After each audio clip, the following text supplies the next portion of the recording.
Hello everyone, আসসালামু আলাইকুম। কেমন আছো তোমরা সবাই? আশা করি ভালো আছো। আমি পারভিন সুলতানা, এভরিডে মিরাজ মাদার ব্লগে আমার নতুন একটি ভিডিওতে তোমাদেরকে জানাই ওয়েলকাম। আমার এই ভিডিও যে যেখান থেকে বসে এই ভিডিওটা দেখা শুরু করেছো সবাইকে অসংখ্য অসংখ্য ধন্যবাদ। আমার পুরাতন বন্ধু নতুন বন্ধু সবাই কেমন আছো?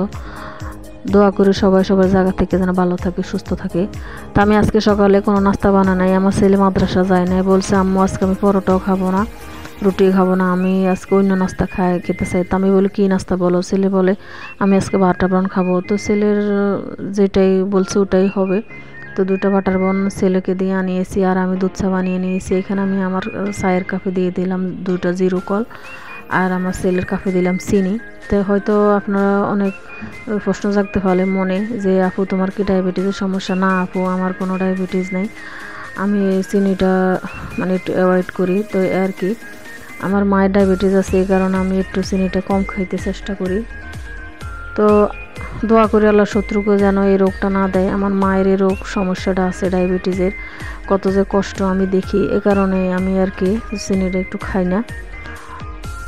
তো এই যে এখানে 2টো বাটার বান নিয়েছি। তো ছেলেকে বলি তুমি নাস্তা শুরু করো, তোমার চা রেডি করে দিয়েছি, আমারটাও আমি নিয়েছি, দেখতে পাচ্ছেন আপনারা।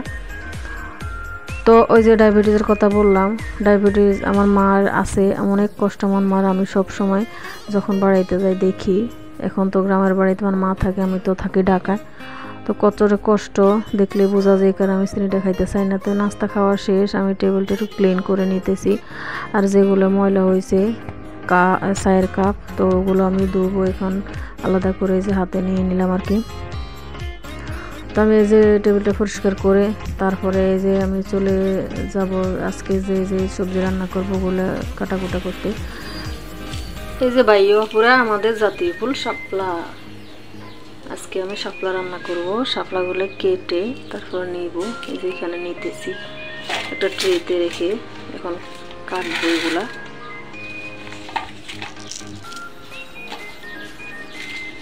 শাপলা ফুলগুলো দেখতে কত ভালো লাগে, আমাদের জাতীয় ফুল।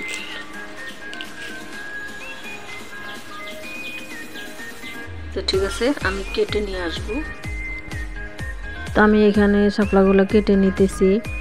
শাপলাগুলো একটু কাটতে সময়ও লাগবে, তো একটু বলছি আর কি তাড়াতাড়ি রান্নার আগে শাপলাটা কেটে নিব, কেটে কুটে তারপর রান্না করে চলে যাব, এই আর কি। তো সবাই সবার জায়গা থেকে সবার জন্য দোয়া করে, সবাই ভালো থাকবেন, সুস্থ থাকবেন। আল্লাহ যেন শত্রুকে এই ডায়াবেটিসের রোগটা আল্লাহ না দেয়, সবাইকে ভালো রাখুক সে দোয়াই করি। তো আমার শাপলা কাটা হয়ে যাইতেছে, শাপলা কেটে আজকে আমি ভাজি করব। তো কীভাবে ভাজি করি সেটা আপনাদের সাথে শেয়ার করব। আপনারা তো অনেক রকমের শাপলা ভাজি খেয়েছেন, একবারে আমার মতো এরকম নারিকেল দিয়ে শাপলাটা ভাজি করে খেয়ে দেখবেন, অনেক সুস্বাদু হয়। তারপর আমার এই যে শাপলা কাটা হয়ে গিয়েছে, আমি ধুয়ে তারপরে পরিষ্কার করে একটা পাতিলে নিয়ে একটু ভাপ দিতেছি, কারণ শাপলাটা ভাজি করে ভাপ দিতে হয়। তো আমি এখানে আজকে কচুর ছড়া দিয়ে ইলিশ মাছ রান্না করব, ওগুলো কেটে কুটে নিয়ে এসেছি। ইলিশ মাছ হলুদ আর লবণ দিয়ে তারপর মেখে রেখে দিয়েছি কিছুক্ষণ। তারপরে যে একটা চুলার পকড়ে কড়াই দিয়েছি, গরম হয়েছে, তারপর তেল দিলাম, তেল গরম হওয়ার পরে মাছগুলো একটা একটা করে দিয়ে দিয়েছি, মাছ ভাজা হইতেছে। তো আমার শাপলা ভাপ দেওয়া হয়ে গেছে, এখন আমি শাপলা ভাজি করে ভাজি বসিয়ে দিয়েছি। একটা কড়াই গরম করে তারপর তেল দিলাম, পরিমাণ মতো সাদা তেল দিয়ে তারপর পেঁয়াজ কুচি কাঁচামরিচ কুচি দিলাম, সামান্য একটু আদা রসুন বাটাও দিয়ে দিয়েছি, হলুদ গুঁড়ো দিলাম পরিমাণ মতো। তো এখানে আমার শাপলা যে পেঁয়াজগুলো দিলাম শাপলার মধ্যে, ওগুলো আমি ভাজি করে নেওয়ার পরে এখন এই যে শাপলা ভাপ দেওয়া আগ থেকে ভাপিয়ে নিয়েছি দেখতেছেন, ওগুলো আমি দিয়ে দিলাম। এখন শাপলা ভাজির মধ্যে আমি এই যে দিয়ে দিল বাটা নারিকেল, এখানে আমি শিলপাটায় নারিকেল বেটে নিয়েছি, আপনারা ব্লান্ডার করেও নিতে পারেন নারিকেল। তা আমি এই যে শাপলা ভাজি বসিয়ে দিয়েছি, নারিকেল দেওয়া হয়ে গেছে। এখন এই যে তেলের পরে এই ভাজা ভাজা করে নিব, শাপলাটা আগে ভাপ দেওয়াই আছে। তো এবার অপর চুলায় আমি এক চুলায় তো ভাজি বসিয়ে দিয়েছি, আর এক চুলায় আমি এখানে তরকারি রান্না করব কচুর ছড়া দিয়ে ইলিশ মাছ দিয়া। তো আমার পরিমাণ মতো মশলা কষানো হয়ে গিয়েছে, হলুদ গুঁড়া মরিচ গুঁড়া স্বাদ মতো লবণ, একটু আদা রসুন বাটা হালকা পরিমাণে দিয়েছি, কারণ এখানে তো ইলিশ মাছ দিয়ে রান্না করবো, তো মশলা যায় না। তো মশলা কষানোর পর আমি কচুর ছড়া কেটে ধুয়ে নিয়ে এসেছি, ওগুলো দিয়ে দিয়েছি, সঙ্গে একটা আলু দিয়েছি, কারণ আমার ছেলের জন্য একটা আলু দিতে হয়। এখানে আমার শাপলা ভাজি হয়েও গিয়েছে। নামানোর আগে আমি এই যে পরিমাণ মতো ধনিয়া পাতা আর 2টা কাঁচামরিচ দিয়ে দিয়েছি ফালি করে। এই কাঁচামরিচের ঘ্রাণটাও ভালো থাকবে, ভাজিটা খেতেও টেস্ট হবে। তো যে কোনো তরকারির মধ্যে নামানোর আগে একটু কাঁচামরিচ দিলে ভালো লাগে। তা আমি যদি সম্ভব হয়, যদি ঘরে থাকে আর কি, না থাকলে তো নাই দিয়ে নাই। যে ভাজি আমার হয়ে গেছে, চুলাটা নিভিয়ে দিয়েছি। এখানে আমার সবজিটা এই যে কচুটা কষানি হয়ে গিয়েছে, তারপর আমি জলের পানি অ্যাড করে দিলাম।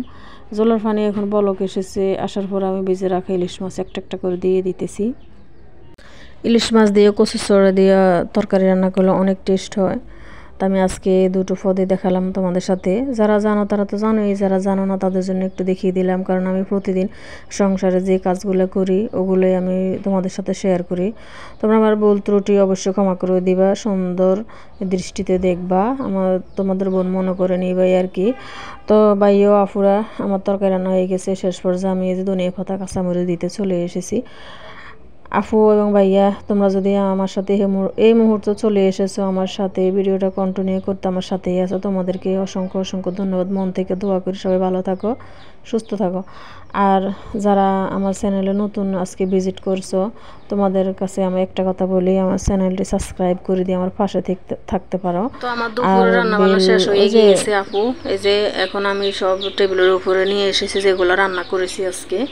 এখানে আছে সাদা ভাত, এখানে আছে ইলিশ মাছ দিয়ে কচুর ছড়া দিয়ে রান্না করেছি। আপনারা এইভাবে রান্না করে খেয়ে দেখবেন, অনেক মজা। আর এখানে আছে শাপলা ভাজি নারিকেল দিয়ে।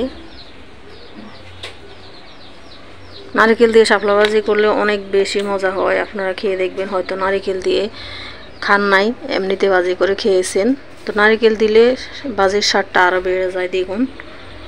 তো ইনশাল্লাহ আজকে দুপুরের খাওয়া দাওয়া এগুলো দিয়ে হবে।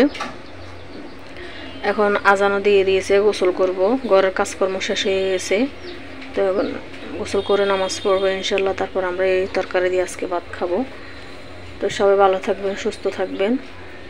আগামী ভিডিও দেখার আমন্ত্রণ জানিয়ে এখান থেকে বিদায় নিয়েছি। আল্লাহ হাফেজ, আসসালামু আলাইকুম।